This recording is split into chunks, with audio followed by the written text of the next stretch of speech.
میرے دوستو، جن خوش نصیب بندوں سے اللہ محبت کرتا ہے اس میں سے ایک بندہ وہ ہے جو اپنے دل کے اندر اللہ رب العالمین کا ڈر اور خوف رکھے. جس دل کے اندر تقوی ہوگا تو ایسے انسان سے اللہ رب العالمین محبت کرتا ہے.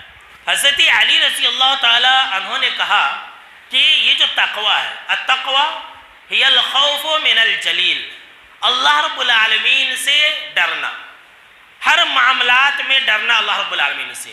یہ نہیں کہ لوگوں کو دیکھ کر کے اور نہ دیکھ کر کے، موقع دیکھ کر کے چوکا اور چھکا مار دینا، ایسا نہیں.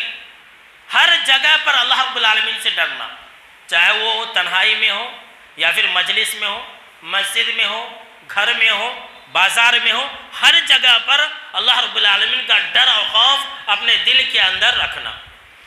والعمل بالتنزیل، اور قرآن مجید کے مطابق عمل کرنا.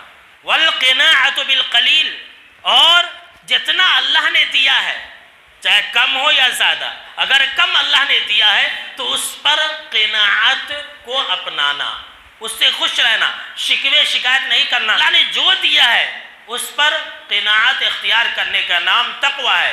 اور آخری بات حضرت علی رضی اللہ تعالیٰ عنہ نے کہا والاستعداد لیوم الرحیل، اور آخرت کے دن کے لیے تیاری کرنے کا نام تقوی ہے. تو کیا ہم اپنی قبر کے لیے تیاری کرتے ہیں؟ کیا ہم آخرت کے دن کے لیے تیاری کرتے ہیں؟ اگر کرتے ہیں تو ہمارے دل کے اندر تقوی ہے، اور جب ہمارے دل کے اندر تقوی ہوگا تو اللہ رب العالمین ہم سے محبت کرے گا. حضرت عبداللہ بن مسعود رضی اللہ تعالیٰ عنہ نے کیا بہترین اس کی تعریف کی ہے کہ تقوی اس چیز کا نام ہے کہ اللہ رب العالمین کی اطاعت کی جائے. ان یطاع فلا یعصى، اللہ رب العالمین کی اطاعت کی جائے اور اللہ کی نافرمانی نہ کی جائے. تقوی اس چیز کا نام ہے کہ ان یذکر فلا ینسى، کہ اللہ رب العالمین کو یاد رکھا جائے اور اللہ کو بھولا نہ جائے. تقوی اس چیز کا نام ہے کہ ایک انسان ان یشکر، اللہ کا شکر بجا لائے، اور فلا یکفر، اور اللہ کی ناشکری نہ کرے. اگر یہ صفت ہمارے اندر ہے تو اللہ ہم سے محبت کرے گا. آج کل تو اکثر و بیشتر لوگ ناشکرے ہیں. آپ شکر گزار بندہ بنے، اللہ آپ سے محبت کرے گا. اللہ کو یاد رکھیں، اللہ آپ سے محبت کرے گا.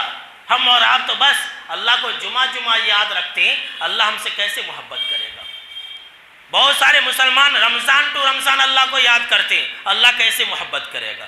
اللہ کی محبت کو پانا چاہتے ہیں میرے دوستو تو ہمیشہ اللہ کو یاد رکھیے، اللہ آپ کو یاد رکھے گا اور اللہ آپ سے محبت کرے گا. جناب محمد عربی صلی اللہ تعالیٰ علیہ وسلم ہمیشہ اللہ سے اس چیز کی دعائیں کیا کرتے تھے کہ اللہ تو مجھے متقی بنا دے. آپ صلی اللہ تعالیٰ علیہ وسلم یہ دعا کرتے کہ اللہم انی اسألک الہدی والتقی والعفاف والغنی.